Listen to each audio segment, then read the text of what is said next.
प्यारे बच्चों, आज 8वीं कक्षा को हम सिखा रहे हैं इस वीडियो के माध्यम से प्रश्न नंबर 19, प्रश्न नंबर 20। दो समान वृत्तों की बाहरी स्पर्श रेखा जो दूर स्थित है और दो समान वृत्तों की ही आंतरिक स्पर्श रेखा जो कि दूर स्थित है। तो ये इस प्रकार से प्रश्न नंबर 19, दो समान वृत्तों की बाहरी स्पर्श रेखा खींचो जो दूर स्थित हो, दो समान वृत्तों की आंतरिक स्पर्श रेखा खींचो जो दूर स्थित हो। तो समान वृत्त क्या होते हैं बच्चों? समान मतलब जो दोनों ही वृत्त एक समान है। वृत्त लगाते हुए आप कॉपी घुमाएंगे, ना कि अपने हाथ को मोड़ेंगे। ठीक है, अगर आप अपने हाथ को मोड़ेंगे तो क्या होगा? आपका प्रकार हिल सकता है। समान दूसरा वृत्त भी, यानी जितना प्रकार आपने पहले वृत्त के लिए खोला था उतना ही खुला हुआ प्रकार रहेगा आपका। ये विशेष ध्यान दें, उसी को समान वृत्त कहते हैं। ये देखिए, दोनों ही वृत्तों में बराबर प्रकार था खुला हुआ। इन वृत्तों के नाम है ए बी। दोनों वृत्तों के केंद्रों को हम मिलाएंगे। कैसे? डॉटेड। आपको ये पता है कि गाड़ी सिर्फ दो ही चीजें होती है, ठीक है, या दी हुई जो प्रश्नों में दी होती है या उत्तर की रेखाएं, वो हम गाड़ी करके बनाते हैं। बाकी सारा काम हमारा डॉटेड होता है, जंजीरदार रेखाओं में, या चाप, डॉटेड चाप जो होती है। अब फॉर एग्जाम्पल आप अपने पास वृत्तों को भूल जाइए। उदाहरण के लिए कल्पना कीजिए आपके पास वृत्त नहीं है, आपके पास एक भुजा है ए बी। इसमें आप क्या करेंगे? दोनों ही बिंदुओं पर आपने 90 डिग्री के कोण बनाने, बी बिंदु पर भी और ए बिंदु पर भी। 90 डिग्री का कोण आपको आता होगा। 60 की चाप, 120 की, वही चाप आगे, और 120 वाली चाप से आप इसको काट देंगे। उसी प्रकार आप ए बिंदु पर भी 90 डिग्री का कोण बनाओ।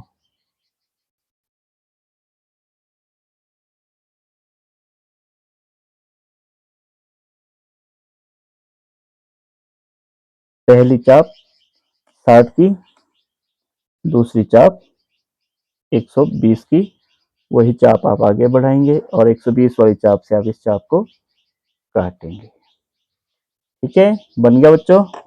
अब हम क्या करेंगे?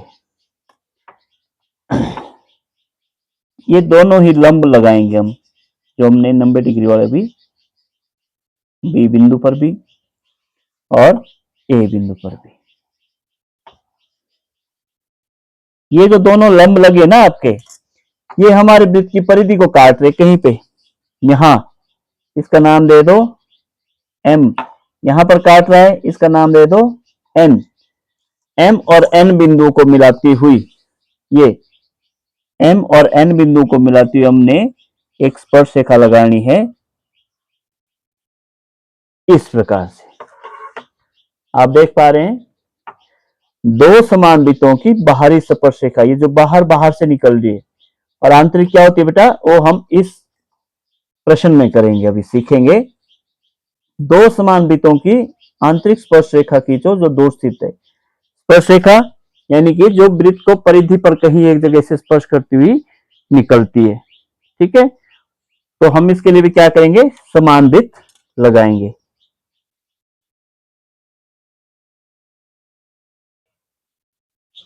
क्या करेंगे हम? जैसे हमने ऊपर लगाए थे ना पहले वाले सवाल में समान वृत्त, वैसे ही आप दोनों ही समान वृत्त, उसी प्रकार दूसरा, उतना ही खुला हुआ प्रकार रहेगा आपके। इसके लिए ये ध्यान रहे, समान तभी होते हैं यानी कि जो दोनों वृत्त बराबर हो। इस वृत्त का नाम है, केंद्र का नाम ए, इसका नाम है बी। अब आप क्या करेंगे? दोनों के केंद्रों को मिलाएंगे, ए और बी को, और ये सारा काम हमारा डॉटेड। आपके पास एक भुजा आ गई ए बी, आप क्या करेंगे, ए और बी का समद्विभाजन। समद्विभाजन क्या होता है बेटा, जिसके लिए हम आधे से ज्यादा प्रकार खोलकर, ये आधे से ज्यादा, ये देख लो यहाँ, ठीक है, आधे से ज्यादा प्रकार खोलकर हम इसका समद्विभाजन करेंगे।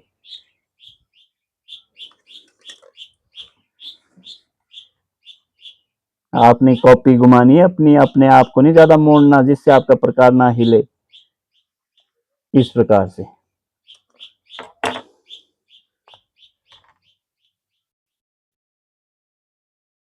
सफाई का विशेष ध्यान रहे। देख लो जो हम वीडियो बना रहे हैं, कोई प्रकार यूज, रबड़ यूज हो रहा है कोई इसमें, जहां पर ये समद्विभाजन हुआ इसका, इसका नाम दे दो आप ओ। अब आपके पास जो है ना, अपने पास कल्पना करो कि आपके पास दो भुजाएं हो गई, ए ओ बी, ठीक है, ये दो भुजाएं हो गई आपके पास, ए से ओ से बी। इन दोनों का भी आपने वृत्तों को अपने दिमाग से भूल जाओ कि मान लो कि आपके पास वृत्त है ही नहीं, आपके पास दो भुजाएं हैं, एक भुजा है ए ओ, आपने इसका समद्विभाजन करना है। आपने आधे से ज्यादा प्रकार खोला और एक चाप लगा ली, उतने ही खुले हुए प्रकार से आपने इस चाप को काटना है। ये देखिए, अगर ये चाप नहीं कट रही है तो आप इसको बढ़ा सकते हैं इस प्रकार से। उसी प्रकार ओ बी, जो आधी भुजा इधर है, इसका भी आप समद्विभाजन कर लीजिए।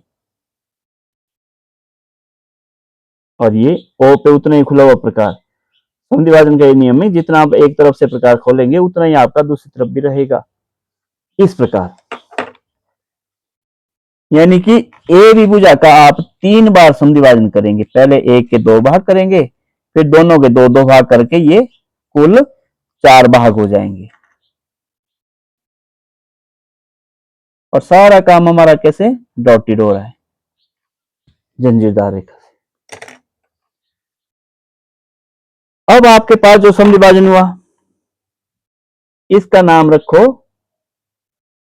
एम, इसका नाम रखो एन। आप क्या करेंगे, एम से, एम बिंदु को केंद्र मानकर ए और ओ को मिलाती हुई एक अर्धचाप लगानी, ये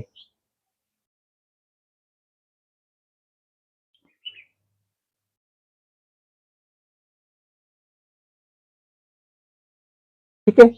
इसी प्रकार आपने एन से लगानी है, लेकिन ये विशेष ध्यान रहे कि अगर आपने एम से ऊपर को लगाई है ना ये अर्धचाप, तो एन बिंदु से आप, दूसरे बिंदु से आप नीचे क्यों लगाएंगे,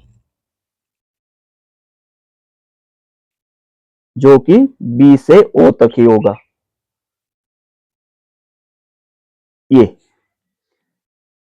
यानी कि दोनों चापे जो है ना एक दूसरे के अपोजिट, उल्टी लगेगी। अगर एक में ऊपर को लगेगी तो दूसरे में नीचे को लगेगी। अगर आपने यहां नीचे को लगाई होती तो यहां ये ऊपर को लगती, यही फर्क है। अब ये जो चाप है ये हमारी वृत्त की परिधि को काट रही है, यहां काट रही ना, यहां नाम दे दो एस और इसका नाम दे दो आर, इस बिंदु का, जहां ये चाप इस वृत्त की परिधि को बाहर निकल रही काटती हुई।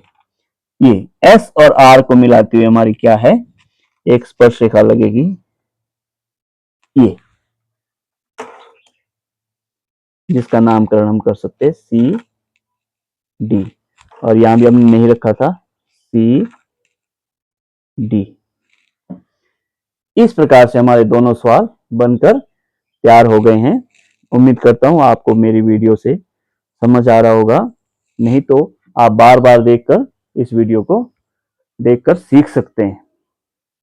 तो अगर आपको मेरी वीडियो अच्छी लगी तो आप इसे लाइक करें, शेयर करें और मेरे YouTube चैनल को सब्सक्राइब करें। धन्यवाद।